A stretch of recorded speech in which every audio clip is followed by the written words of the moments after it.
My name is Phil Rees. I've spent much of my career meeting men and women called terrorists in the West. It used to be said that one man's terrorist is another man's freedom fighter. But after 9/11, that seemed to change. Either you are with us, or you are with the terrorists. Western politicians list dozens of terrorist organizations. I'll be breaking bread with those labeled terrorists by the West and ask, when does a man have the right to fight without being called a terrorist?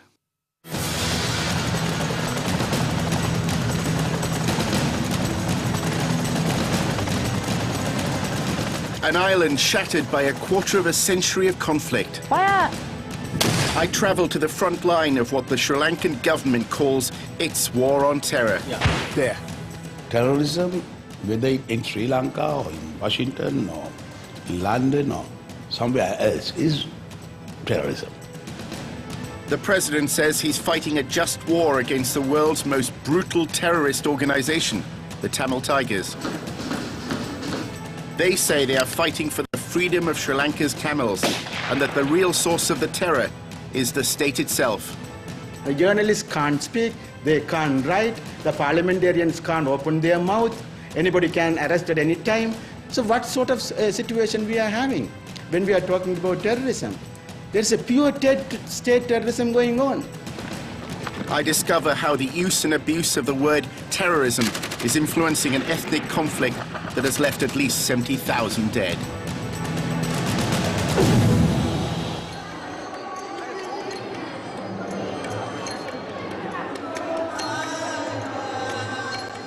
I've come to an event over 8,000 kilometers from Sri Lanka in London. Tamils living in Britain have gathered to celebrate the sacrifice of men and women they regard as national heroes, fighters from the Liberation Tigers of Tamil Eelam, or LTTE, who have lost their lives in battle.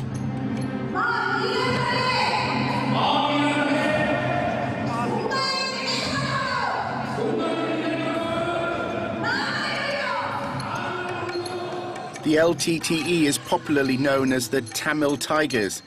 They believe they must fight for a separate Tamil homeland within the island of Sri Lanka. The Tamils are mostly Hindu and make up about 15% of the population of Sri Lanka. Many claim they are the victims of discrimination and say the government tries to curb their language and culture. Communal tensions exploded in 1983. Nearly 1,000 Tamils were murdered and tens of thousands lost their homes.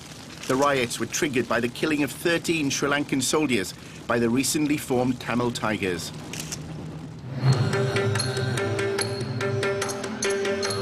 While most in this hall support the LTTE, it is illegal to admit that in Britain. They are not allowed to donate money, and British law requires that the faces of dead guerrillas are blacked out. Why? Because the Tamil Tigers are listed as a terrorist organization in more than 20 countries, including the UK. All of a sudden, now without any sort of clarity, they branded all the organization, whoever they are fighting for freedom or whatever it may be, they branded they are terrorists. The Sri Lankan government has adopted the same language to describe its conflict with the Tamil Tigers that the West has used since 9/11 for its war on terror. George Bush said in 2001, you're either with us or with the terrorists. Do you think that's a sentiment that can be applied to the people of Sri Lanka? It applies to Sri Lanka too. I mean, it can't be applied to one country and not applying to the other country.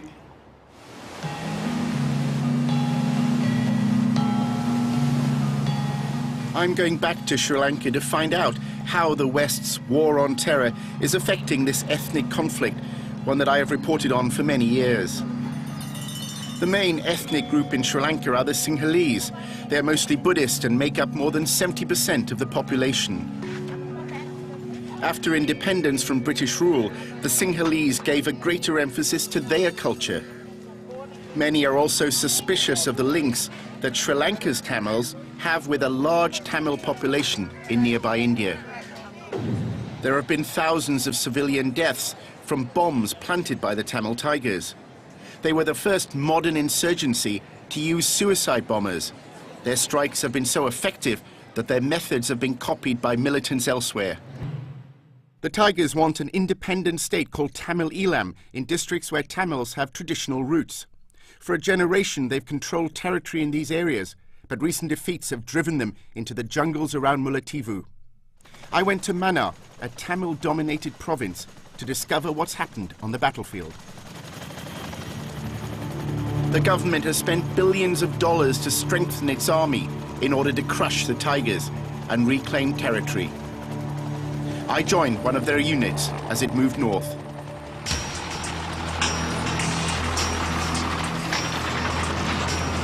Well, it's early in the morning now and we're heading up to the front line. We have to be in this armoured vehicle because the army isn't sure that there haven't been mines laid overnight, or indeed there aren't still snipers hiding in the trees. From early 2008, the Tigers have been losing ground rapidly. We passed rows of empty trenches, defensive positions that the Tigers had abandoned. Most of the buildings had been damaged by shelling.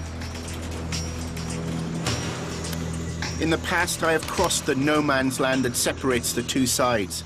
But since this assault began, it has been impossible. They've got their gun positions in that, have they? Beyond that. Fire! Yeah. There. Seemed like a direct hit. Yeah.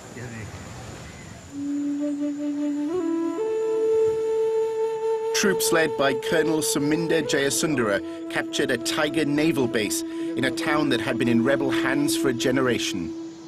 We stepped into this area after, 18 years of... 18 years of control with them, yeah. We felt like, we have won the war. The colonel took me to a graveyard for LTT fighters. And this cemetery looks huge. I mean, there are thousands here, aren't there? And they're all soldiers, are they? All Tigers, or indeed terrorists, of course. Yes, all terrorists. As you say, all terrorists who died in action. Yes. This wasn't just a Tamil Tiger military base. It's a town with houses and a school. But there was no one to be seen. All the people have gone. I mean, the people who lived here, they've... Those people have been, taken forcibly by the LTT. So when they retreat, you mean? Yes. They take the population them away, with them.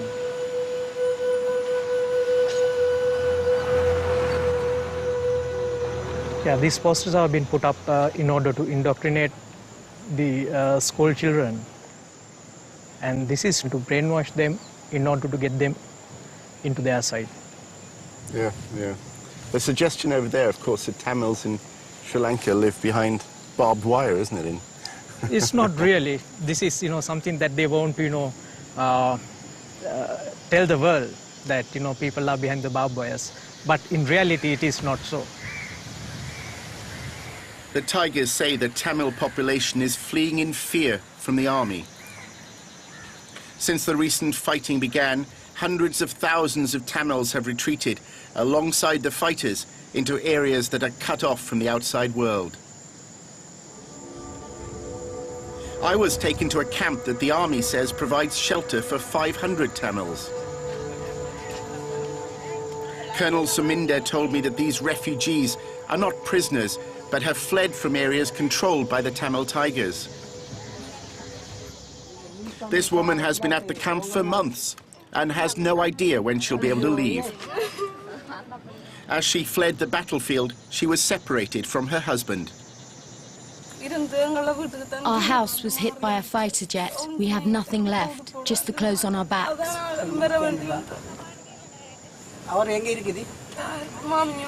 She pleaded with the soldiers to be allowed to take her son to a relative's house in Colombo.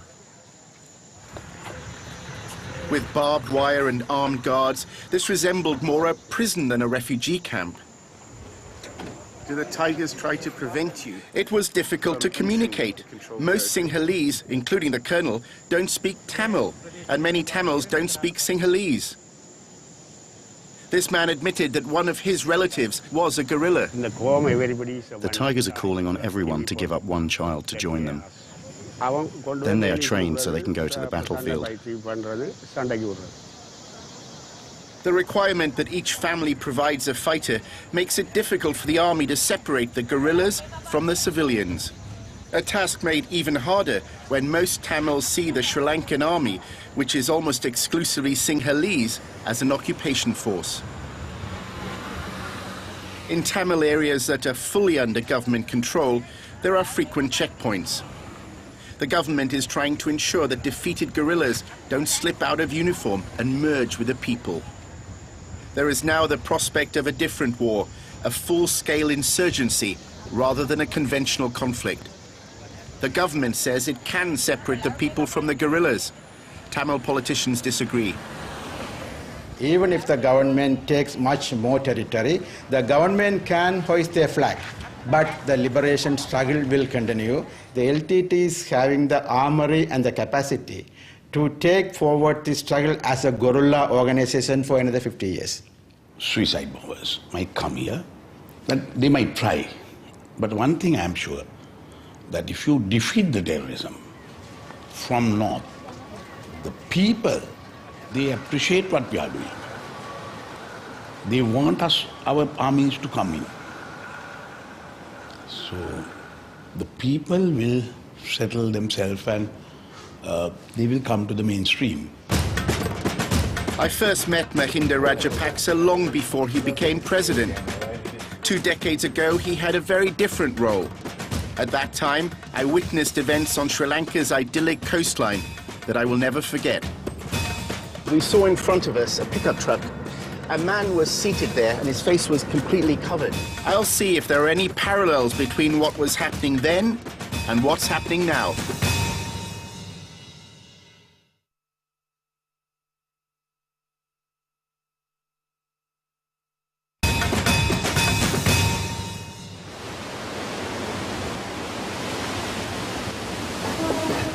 I first reported from Sri Lanka long before the West began listing terrorist organizations. I'm traveling south from the capital, Colombo. I followed this route 2 decades ago when the government was facing a very different rebellion. The south is poor and rural, and there are hardly any Tamils here. At that time, the rebellion was led not by Tamils, but Sinhalese nationalists. The People's Liberation Front, or JVP, was fiercely patriotic, but also revolutionary. It demanded the overthrow of the state. Under its leader, Rohana Wijavira, the JVP assassinated policemen and government officials. A bomb planted by the JVP exploded at a political meeting a few meters from me. 1 man died. The JVP exploited the fears of the Sinhalese in the south. They accused the government of making too many concessions to the Tamils and their allies in India. But it was not the violence of the JVP that brought me here. It was the government's response, a counterinsurgency that I found brutal and shocking. What I witnessed then remains vivid today. There was a curfew overnight, and I used to awake to the smell, the acrid smell of burning rubber. And in the beach just behind me, I remember finding a boat stuffed with the bodies of young men with tires around their necks, and they were still smoldering, having been set alight overnight.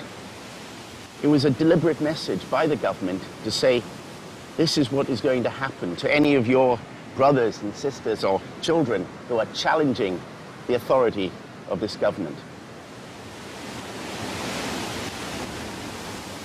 At least 40,000 disappeared. Members of the Sri Lankan army and police were accused of most of the abductions.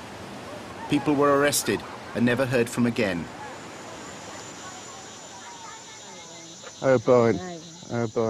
I returned to see a woman whose son was taken 20 years ago and never came back. Thank you. What do you remember of the day he disappeared? The ones who took him away were in police uniform. The bus that took him was parked at Beliata police station. But when we went to the police station to ask, They said they had no idea where my son was. She has no picture of her son, just a certificate that says the cause of death is unknown. We don't know anything about the death, how he died. We only know that he was taken away in a vehicle. We don't know anything else. I spend my time now in sorrow.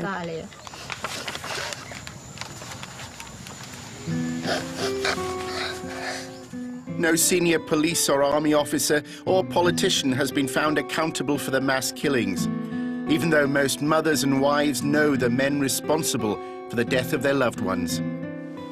At that time, people in the South were fearful and silent, but one local human rights lawyer was brave enough to speak openly. It was none other than today's president, Mahinda Rajapaksa. People came to his house with photographs of their missing relatives. They started arresting people. Thousands, whole village were taken sometimes. People are, after they arrest them, they are disappeared. The government of the time even attacked his house. The police, they threw bombs at my place, grenades. They terrorized the whole area. Well, I remember I was concerned for your life. Quite. You gave me the warning. I warned you not to, yeah. That's right. Otherwise, I would have gone there and gone to that village. They would have just killed me. It was the president who, back then, arranged for me to meet gunmen from the JVP.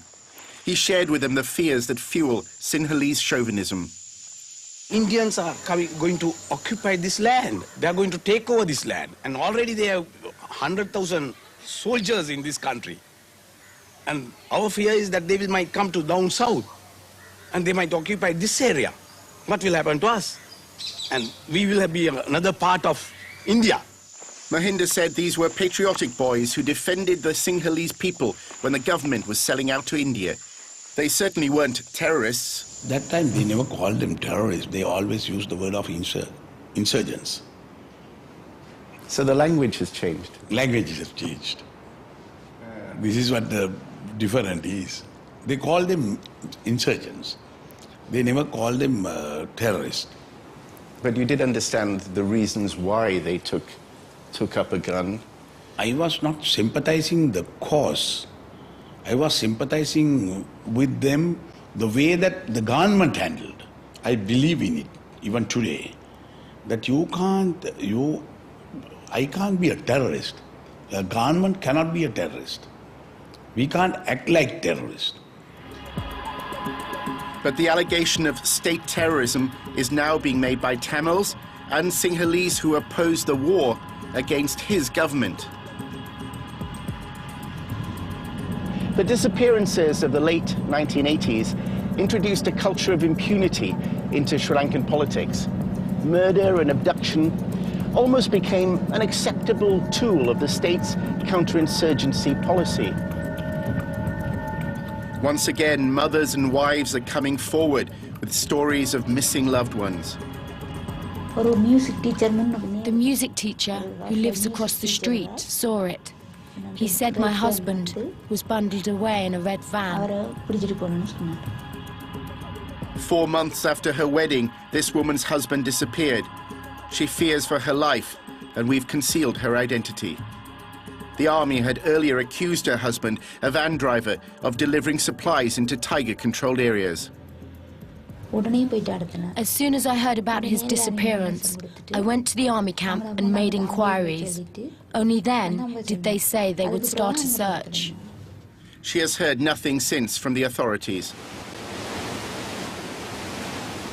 Anyone accused of links to the fight for a Tamil homeland is a potential target, even aid workers. 7 of my co-workers were abducted and executed, tortured, raped, one woman and 6 men, by paramilitary forces aligned to the government. And everybody was afraid to speak. I mean, over the last 2 years, there's been about 2,500 disappearances of Tamils. Bodies are just found on the side of the road. Tamils with their hands bound and signs of torture.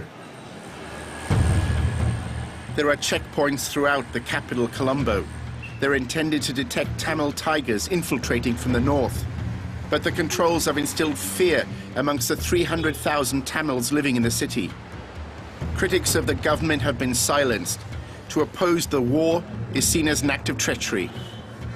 Journalists can't speak, they can't write, the parliamentarians can't open their mouth, anybody can arrest at any time, the business people can't live, they can be abducted, millions can be taken. By whom? By the armed forces, by the paramilitary groups working with the armed forces.